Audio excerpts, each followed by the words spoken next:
ശിവം നിത്യമേകം വിഭും താരകാഖ്യം സുഖാകാരമാകാരശൂന്യം സുമാന്യം മഹേശം കലേശം സുരേശം പരേശം നരേശം നിരീശം മഹീശം പ്രപദ്യേ. രാമായണം ജീവാമൃതം കർക്കടകം 27. ജീവൻ്റെ ഗതി ആകട്ടെ ഇന്നത്തെ ചിന്താവിഷയം.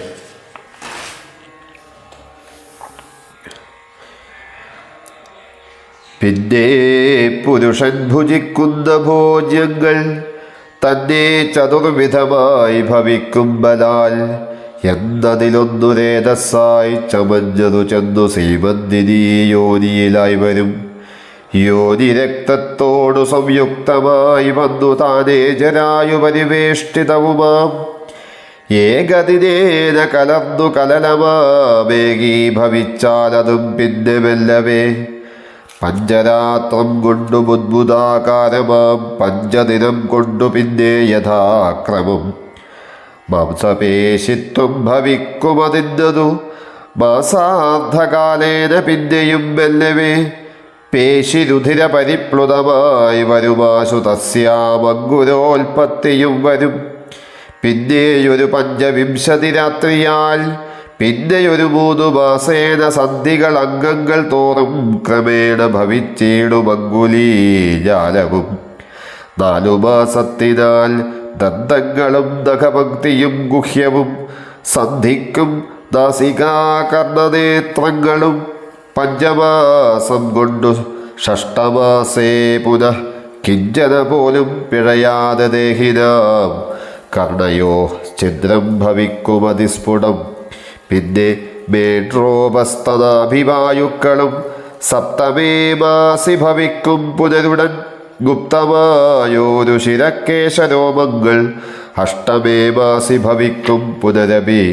പുഷ്ടമായിടും ജഠരസ്ഥലാന്തരെ 9 മാസേ വളരും ദിനം പ്രതി. കമ്പം കരചരണാദികൾക്കും വരും 5 മാസി ചൈതന്യവാനായി വരും അഞ്ജസാ ജീവൻ ക്രമേണ ദിനേ ദിനേ. സുഗ്രീവന്റെ നിർദ്ദേശാനുസാരം സീതാന്വേഷണത്തിന് പുറപ്പെട്ട വാനരസേന സീതയെ കണ്ടെത്താൻ സാധിക്കാതെ തിരിച്ചു പോകാൻ തയ്യാറായ സമയത്ത് ജടായുവിൻ്റെ ജ്യേഷ്ഠ സഹോദരനായ സമ്പാദിയെ കാണുന്നു. സമ്പാദി തൻ്റെയും അനുജനായ ജടായുവിൻ്റെയും ജീവിതകഥ പറയുന്നു. ഒരു ദിവസം രണ്ടുപേരും തമ്മിൽ ആരാണ് കൂടുതൽ ഉയരത്തിൽ പറക്കുന്നത് എന്നതിനെക്കുറിച്ചുള്ള ചർച്ചയും പിന്നീടുണ്ടായ സംഭവ വികാസങ്ങളുമൊക്കെ മുമ്പൊരു ദിവസം സൂചിപ്പിച്ചതാണല്ലോ. അപ്പം അവിടെ നിന്നും ചിറകരിഞ്ഞ സമ്പാദി പോയി വീണത് മഹേന്ദ്രപർവ്വതത്തിൻ്റെ സാനുപ്രദേശത്തുള്ള ചന്ദ്രമസ് എന്ന മഹർഷിയുടെ ആശ്രമ പരിസരത്താണ്. 4-5 ദിവസം ബോധമില്ലാതെ വീണെടുത്ത് കിടന്നു. ബോധമുണ്ടായപ്പോൾ പതുക്കെ എഴുന്നേറ്റ് ഞൊണ്ടി നടക്കാൻ തുടങ്ങി. ചന്ദ്രമസ് മഹർഷി അത് കണ്ടു.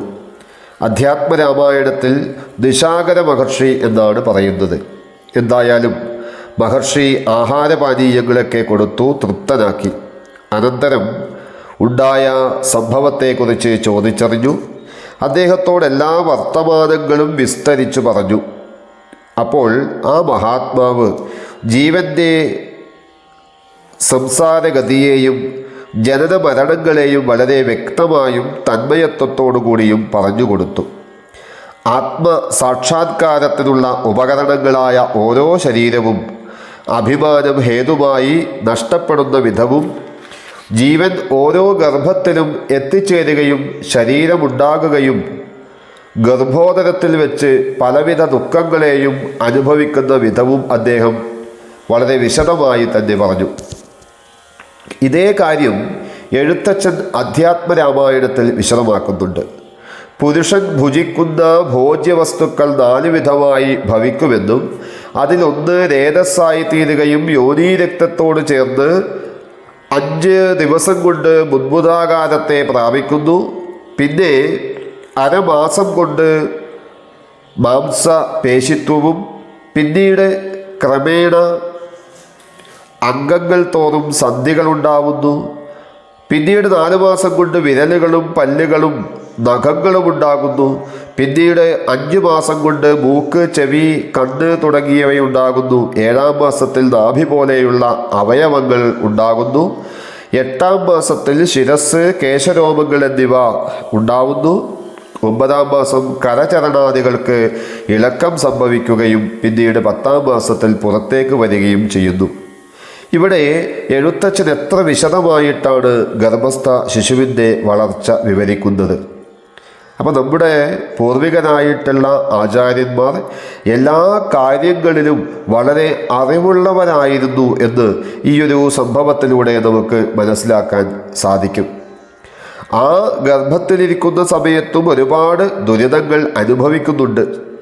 അതുകൊണ്ട് സമ്പാദിയോട് പറയുന്നു, ഇനിയുള്ള കാലമെങ്കിലും അഭിമാനത്തിനും അഹങ്കാരത്തിനും വേണ്ടി കളയാതെ ആത്മസാക്ഷാത്കാരമാകുന്ന ജന്മസാഫല്യത്തിന് പ്രയത്നിക്കാൻ വേണ്ടി ഉപയോഗിക്കണം. ഈ ഒരു അർത്ഥത്തിലാണ് ഇതൊക്കെ പറഞ്ഞത്. ഇത് സമ്പാദിക്ക് മാത്രമല്ല, നമുക്ക് ഓരോരുത്തർക്കും ബാധകമാണ്. നമ്മുടെ ജീവിതം ഇതേപോലെ അഭിമാനത്തിനും അഹങ്കാരത്തിനും വേണ്ടി മാറ്റിവെക്കാതെ ജന്മസാഫല്യത്തിനായി നമുക്ക് പ്രയത്നിക്കാം. അതിന് സമ്പാദിയുടെ കഥ നമുക്ക് വളരെ ശ്രദ്ധയോടുകൂടി പഠിക്കാം. അത് നമുക്ക് നമ്മുടെ ജീവിതത്തിൽ മുന്നേറാൻ വലിയ ഒരു പാഠമായിത്തീരും, പ്രേരണയായിത്തീരും.